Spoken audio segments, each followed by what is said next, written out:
Same ಗಿಣ್ಣು ತಿಂದ ಹಾಗೆ ಇರುತ್ತೆ. ವಿಡಿಯೋ ಫುಲ್ಲು ನೋಡಿ ಹೇಗೆ ಮಾಡಿದ್ದೀನಿ, ಏನು ಉಪಯೋಗಿಸಿದ್ದೀನಿ ಅಂತ ಗೊತ್ತಾಗುತ್ತೆ. ನಮಗೆ ಸಿಟಿಯಲ್ಲಿರೋರಿಗೆ ಗಿಣ್ಣಿನ ಹಾಲೆಲ್ಲ ಸಿಕ್ಕೋದು ಕಡಿಮೆ, ತೀರಾ ಕಡಿಮೆ, ಸಿಗೋದೇ ಇಲ್ಲ. ಹಾಯ್ ಹಲೋ ಎಲ್ರಿಗೂ ನಮಸ್ಕಾರ. ಎಲ್ಲರೂ ಹೇಗಿದ್ದೀರಾ? ನಾನು ಚೆನ್ನಾಗಿದ್ದೀನಿ, ನೀವೆಲ್ಲರೂ ಚೆನ್ನಾಗಿದ್ದೀರಾ ಅಂತ ಭಾವಿಸ್ತೀನಿ. ಪ್ರತಿಯೊಬ್ಬರು ಚೆನ್ನಾಗಿರಬೇಕು.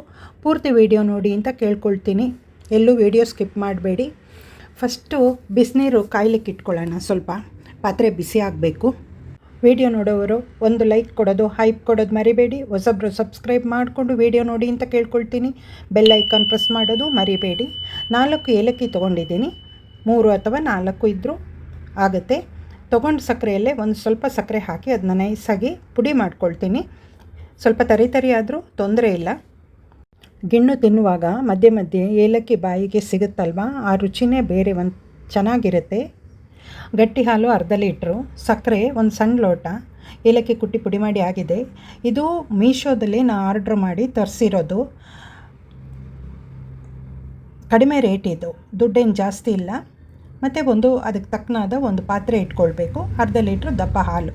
ಫಸ್ಟಿಗೆ ಇವಾಗ ನಾನು ಆ ಪುಡಿ ಇದೆಯಲ್ವಾ, ಗಿಣ್ಣಿನ ಪುಡಿ, ಅದನ್ನು ಒಂದು ಪಾತ್ರೆಗೆ ಹಾಕ್ಕೊಂಡಿದ್ದೀನಿ. ಯಾವ ಪಾತ್ರೆಯಲ್ಲಿ ಮಾಡ್ತೀವೋ ಅದರಲ್ಲಿ ಒಂದು 50 ಗ್ರಾಮ್ ಇರ್ಬೋದು ಸಕ್ಕರೆ. ಮತ್ತು ದಪ್ಪ ಹಾಲು ಸ್ವಲ್ಪ ಹಾಕ್ಕೊಂಡು ಅದನ್ನೆಲ್ಲ ಫಸ್ಟು ಗಂಟುಗಳನ್ನೆಲ್ಲ ಬಿಡಿಸ್ಕೋಬೇಕು. ತುಂಬ ಸುಲಭ ಮಾಡೋದಿದ್ದು ನೋಡಿ. ಫಸ್ಟು ನಾನು ಇವಾಗ ಈ ಥರನೂ ಮಾಡಿ ಹಾಕ್ಕೊಳ್ಬೋದು. ನಾನು ಬಿಸಾಕೋದು ಏಕೆ ಬೇಡ ಅಂತೇಳ್ಬಿಟ್ಟು ಆ ಲಾಸ್ಟಿಗೆ ಆ ತರಿನೂ ಕೂಡ ಹಾಕ್ತಾಯಿದ್ದೀನಿ. ಇವಾಗ ಚೆನ್ನಾಗಿ ಮಿಕ್ಸ್ ಮಾಡಿ ಇದಾದ ನಂತರ ಬಾಕಿ ಉಳಿದ ಹಾಲು ಕೂಡ ಹಾಕ್ಕೊಳ್ಬೇಕು. ಒಂದು ಪ್ಯಾಕೆಟಿಗೆ ಅರ್ಧ ಲೀಟ್ರು ದಪ್ಪ ಹಾಲು ಬೇಕು. ವಿಡಿಯೋ ನೋಡ್ತಿರೋರು ಒಂದು ಸರ್ತಿ ಮಾಡಿ ನೋಡಿ, ತುಂಬ ಚೆನ್ನಾಗಿದೆ. ನಿಜವಾಗ್ಲೂ ನಾನು ಫಸ್ಟ್ ಟೈಮ್ ಮಾಡಿರೋದು. ಆದರೂ ಗಿಣ್ಣು ಬೇರೆ ಅಲ್ಲ, ಇದು ಬೇರೆ ಅಲ್ಲ. ಹಸುವಿನ ಹಾಲಲ್ಲಿ ಬರುತ್ತಲ್ವ, ಕರು ಹಾಕಿದಾಗ ಸೇಮ್ ಟೇಸ್ಟೇ ಇತ್ತು. ಹಾಗಾಗಿ ಒಂದು ಸರಿ ಮಾಡ್ಕೊಳ್ಳಿ ಅಂತ ಹೇಳ್ತಿದ್ದೀನಿ. ಚಿಕ್ಕ ಮಕ್ಕಳು, ದೊಡ್ಡವರು, ವಯಸ್ಸಾದವರು ಎಲ್ಲರೂ ತಿನ್ಬೋದು. ಶುಗರ್ ಇರೋರು ಮಾತ್ರ ಇದನ್ನ ಅವಾಯ್ಡ್ ಮಾಡಬೇಕು ಅಂತ ಕೇಳ್ಕೊಳ್ತೀನಿ. ಈ ಸರ್ತಿ ಸಕ್ಕರೆ ಹಾಕಿ ಮಾಡಿದ್ದೀನಲ್ವ, ನೆಕ್ಸ್ಟ್ ಟೈಮ್ ಪುಡಿ ತರಿಸ್ಬಿಟ್ಟು ಬೆಲ್ಲ ಹಾಕಿ ಟ್ರೈ ಮಾಡೋಣ ಅಂತಿದ್ದೀನಿ. ನಿಜವಾಗ್ಲೂ ಅಷ್ಟು ಚೆನ್ನಾಗಿತ್ತು, ಒಂದು ಚೂರು ಹಾಳಾಗಿಲ್ಲ. ಸಕ್ಕರೆ ಹೆಚ್ಚು ಹಾಕಬಾರ್ದು. ವಿಡಿಯೋ ನೋಡೋರು ಒಂದು ಸರ್ತಿ ಟ್ರೈ ಮಾಡಿ ಅಂತ ಹೇಳ್ತೀನಿ. ಇಷ್ಟ ಆಯಿತು ಅಂದರೆ ನಿಮ್ಮ ಫ್ಯಾಮಿಲಿ ಮೆಂಬರ್ಸು, ಫ್ರೆಂಡ್ಸ್ ಸರ್ಕಲಿಗೂ ಶೇರ್ ಮಾಡಿ. ಎಲ್ರಿಗೂ ಈ ರೀತಿ ಮಾಡಲಿಕ್ಕಾಗಲ್ಲ. ಗಿಣ್ಣಿನ ಹಾಲು ಸಿಟಿಯಲ್ಲಿ ಇರೋರಿಗಂತೂ ಖಂಡಿತ ಸಿಗಲ್ಲ. ಇದ್ದ ತರಿನೂ ಕೂಡ ಹಾಕಿದ್ದೀನಿ, ಏಲಕ್ಕಿ ತರಿ. ವಿಡಿಯೋ ನೋಡೋರು ಯಾರಾದರೂ ಮಾಡಬೇಕು ಅಂತಿದ್ದರೆ ಮೀಶೋದಲ್ಲಿ ಸಿಕ್ಕುತ್ತೆ. ಪ್ರಾಡಕ್ಟ್ ಲಿಂಕನ್ನು ಡಿಸ್ಕ್ರಿಪ್ಷನ್ನಲ್ಲಿ ಹಾಕಿರ್ತೀನಿ. ಹಾಲು ಜೊತೆಗೆ ಎಲ್ಲವನ್ನು ಚೆನ್ನಾಗಿ ಮಿಕ್ಸ್ ಮಾಡಿದ್ದಾಯಿತು. ಇವಾಗ ಬಿಸಿನೀರು ಪಾತ್ರೆಯಲ್ಲಿ ಒಂದು ಸರಿಯಾದ ತಟ್ಟೆ ಮುಚ್ಚಿ, ನಂತರ ಹಬೆ ಹೊರಗೆಲ್ಲ ಜಾಸ್ತಿ ಹೋಗದ ಹಾಗೆ ಮತ್ತೊಂದು ಮುಚ್ಚಳ ಮುಚ್ಚಬೇಕು. ಅದು ಒಳಗೆ ನೀರು ಸೇರಬಾರ್ದು. ಫಸ್ಟ್ 10 ನಿಮಿಷ ಹೈ ಫ್ಲೇಮಲ್ಲೇ ಇರಬೇಕು.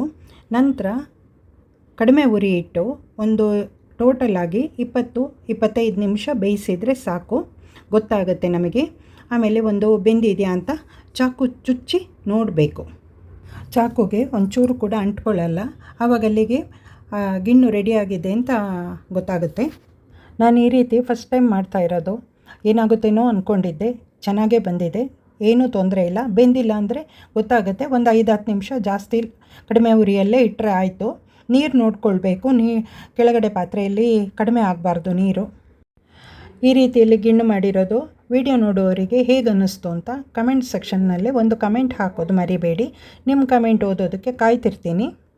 ಈ ರೀತಿಯಲ್ಲಿ ವಿಡಿಯೋ ನೋಡೋರು ಯಾರಾದರೂ ಟ್ರೈ ಮಾಡಿದರೆ ಕಮೆಂಟ್ ಸೆಕ್ಷನ್ನಲ್ಲಿ ನೀವು ಮಾಡಿದ್ದೀವಿ ಅಂತ ಒಂದು ಕಮೆಂಟ್ ಹಾಕಿ. ನನಗಂತೂ ತುಂಬಾ ಇಷ್ಟ ಆಯಿತು. ಇನ್ನೊಂದು ಸರಿ ಪ್ಯಾಕೆಟ್ ತರಿಸ್ಬಿಟ್ಟು ಬೆಲ್ಲ ಹಾಕಿ ಟ್ರೈ ಮಾಡೋಣ ಅಂತಿದ್ದೀನಿ.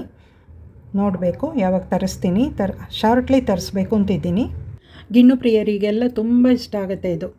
ನಾನು ಬೆಂದಿದೆ ಅಂತ ಹೊರಗೆ ತೆಗೆದಿಟ್ಟಿದ್ದೆ. ಮತ್ತು ಯಾಕೋ ಒಂದು ಸ್ವಲ್ಪ ಡೌಟ್ ಇತ್ತು. ಮತ್ತು ಒಂದು 5-10 ನಿಮಿಷ ಬೇಯಿಸೋಣ ಅಂತ ಬೇಯಿಸಿದೆ. ಮತ್ತು ತೆಗೆದಿಟ್ಟೆ. ನೋಡಿ ಈ ರೀತಿಯಲ್ಲಿ ಬಂದಿದೆ. ನಾನೆಲ್ಲೋ ಏನೋ ಕಟ್ಟಾಗುತ್ತೇನೋ ಅಂತೆಲ್ಲ ಭಯಪಟ್ಟಿದ್ದೆ, ಏನೂ ಆಗಲಿಲ್ಲ.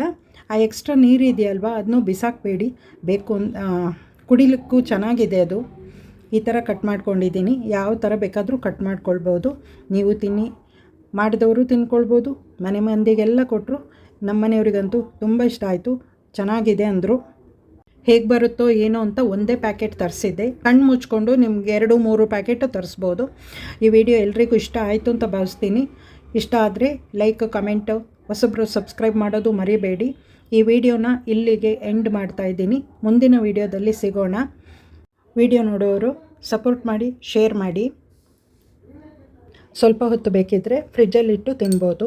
ತುಂಬ ಚೆನ್ನಾಗಿರುತ್ತೆ, ತಣ್ಣಗೆ ತಿನ್ನೋದಕ್ಕೂ ಚೆನ್ನಾಗಿರುತ್ತೆ.